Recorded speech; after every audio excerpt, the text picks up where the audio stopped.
Bom paket dilaporkan meledak di sebuah gedung di Monaco pada Senin kemarin. Pemirsa, ledakan bom paket di Monaco pada hari Senin lalu menyebabkan 3 orang pengusaha asal Ukraina terluka. Ya, saat ini otoritas Monaco dan Prancis tengah menggelar perburuan pelaku pengeboman.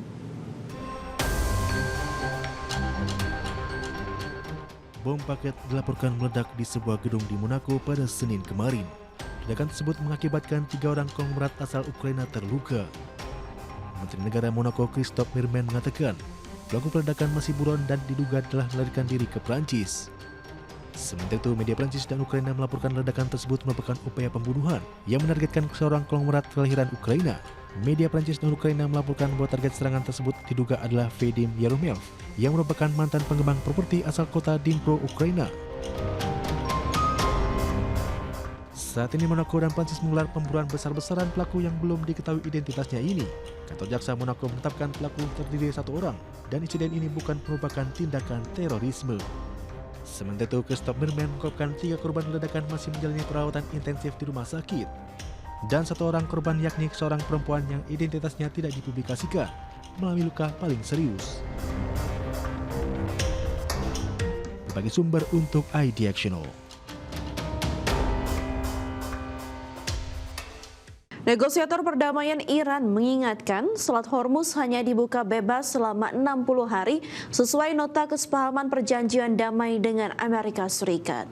Setelah itu, nasib status jalur perairan strategis di Timur Tengah itu akan bergantung dari hasil negosiasi lanjutan dengan Amerika Serikat. Ketua Parlemen yang juga Kepala Juru Runding Negosiasi dengan Amerika Serikat, Muhammad Bagher Ghalibaf menegaskan Iran tidak akan pernah melepaskan haknya di Selat Hormuz. Ghalibaf menjelaskan serangan Iran ke pangkalan-pangkalan militer milik Amerika Serikat di Timur Tengah sebagai respon atas pelanggaran perjanjian damai dengan Amerika Serikat. Serangan itu juga terkait dengan lalu lintas kapal komersial di Selat Hormuz. Menurut Ghalibaf, serangan tersebut menunjukkan Iran serius dalam menerapkan perjanjian damai yang telah ditandatangani presiden kedua negara. Menurutnya, jika Amerika Serikat melanggar komitmen dalam perjanjian damai, maka Iran siap untuk berperang.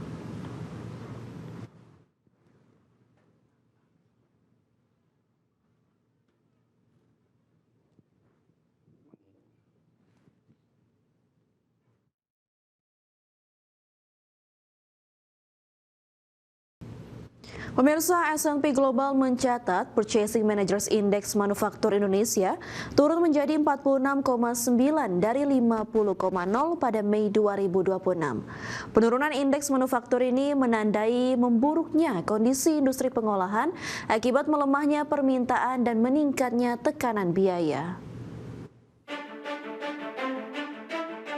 Kinerja sektor manufaktur Indonesia kembali terkontraksi pada bulan Juni 2026. S&P Global mencatat Purchasing Manager Index Manufaktur Indonesia turun menjadi 46,9 dari 50,0 pada Mei 2026. Penurunan indeks manufaktur ini menandai memburuknya kondisi industri pengolahan akibat melemahnya permintaan dan meningkatnya tekanan biaya. Pelemahan ini menjadi salah satu penurunan kondisi operasional paling besar dalam setahun.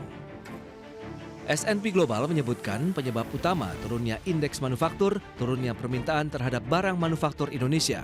Pesanan baru menyusut untuk pertama kalinya dalam 3 bulan terakhir dengan laju tercepat dalam setahun.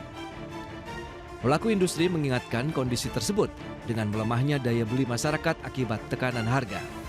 Penurunan permintaan domestik juga diikuti melemahnya pesanan ekspor. Menurut laporan, permintaan dari pasar luar negeri turun karena kenaikan harga, sehingga kontraksi pesanan ekspor menjadi yang terdalam sejak Agustus 2021. Lesunya permintaan membuat perusahaan mengurangi produksi selama 4 bulan berturut-turut. Kondisi tersebut berdampak pada pasar tenaga kerja.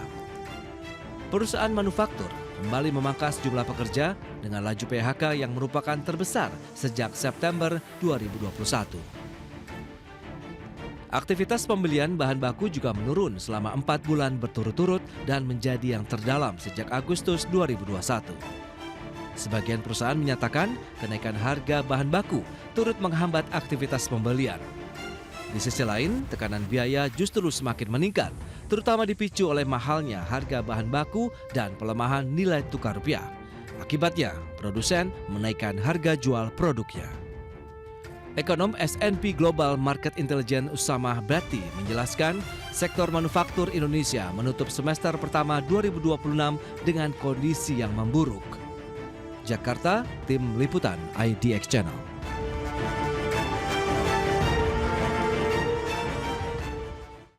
Ya, pemerintah telah menunjuk platform e-commerce dalam negeri sebagai pemungut pajak penghasilan pasal 22 atas transaksi penjualan barang yang dilakukan para merchant di marketplace.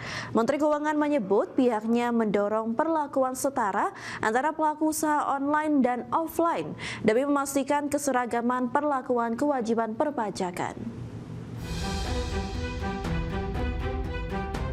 Menteri Keuangan Purbayayudi Sadewa memastikan pemerintah telah menunjuk platform e-commerce dalam negeri sebagai pemungut pajak penghasilan pasal 22 atas transaksi penjualan barang yang dilakukan para merchant di marketplace. Kebijakan tersebut direncanakan mulai berlaku pada Juli dan akan diimplementasikan mulai Agustus 2026. Purbaya menjelaskan kebijakan tersebut diterapkan untuk menciptakan persaingan usaha yang lebih adil antara pedagang online dan pedagang offline. Menurutnya, banyak pelaku usaha konvensional menyampaikan keberatan karena menilai beban perpajakan yang mereka tanggung belum seimbang dengan pedagang yang berjualan melalui platform digital. Pajak tambahan angle-nya adalah karena banyak pengusaha offline yang protes sama saya. Mereka bayar PPN, kau yang online nggak bayar, gitu kira-kira. Hanya itu supaya menciptakan playing field yang lebih seimbang. Mulai 1 Juli, Pak. Sepertinya itu. Purbaya juga menegaskan kebijakan tersebut bukan merupakan pengenaan pajak baru, melainkan hanya perubahan mekanisme pembayaran PPh.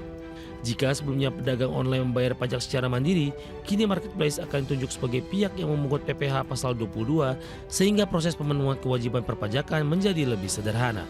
Dari Jakarta, Raharjo Patmo, IDX Channel.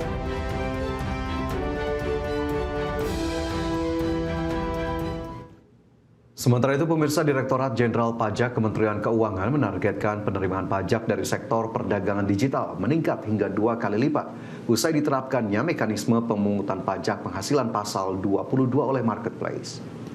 Ditjen Pajak telah menunjuk Tokopedia, Shopee, Lazada, dan Blibli sebagai pemungut PPh pasal 22. Ditjen Pajak Bimo Wijayanto menegaskan dengan penerapan pungutan PPh pasal 22 oleh marketplace, Ditjen Pajak menargetkan penerimaan pajak dari sektor perdagangan digital dapat meningkat hingga 100% atau mencapai kisaran 16 triliun sampai 24 triliun rupiah per tahun.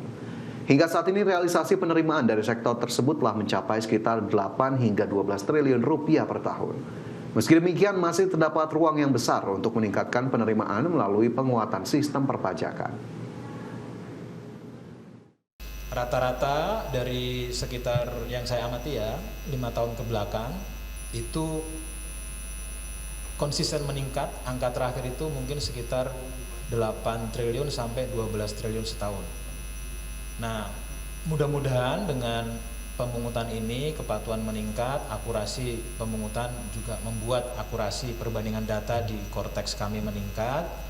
Kami berharap setidaknya bisa, katakanlah ya, insya Allah bisa naik 100% lah. Jadi di angka mungkin 16.